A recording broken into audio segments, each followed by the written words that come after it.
nawala ba yung SIM card mo at nawala yung phone mo at hindi mo na ma-access yung GCash account mo sa bagong phone mo kasi naka-registered siya doon sa lumang phone mo.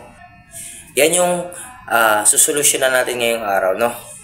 So, ganito kasi guys, pag naka-registered na yung phone mo, yan, yung may ano kasi si GCash na sa isang phone, kailangan naka-rehistro lang siya doon sa isang phone. Ayan. So, halimbawa, gusto mo siyang ilipat GCash mo sa bagong cellphone mo. Kailangan mo muna siyang i-unregistered yung GCash mo sa kung saan naka-rehistro yung phone mo. Yan. Doon sa lumang phone, no? Naka-registered. Kailangan mo muna siyang i-unlink.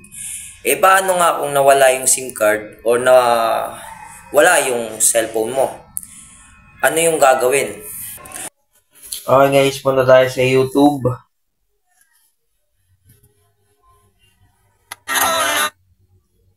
At bisitahin nyo lang kung YouTube channel ko. Sa videos, makikita nyo dito.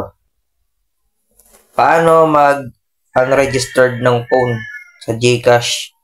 So, full video tutorial to guys. Yan. Full video tutorial yan.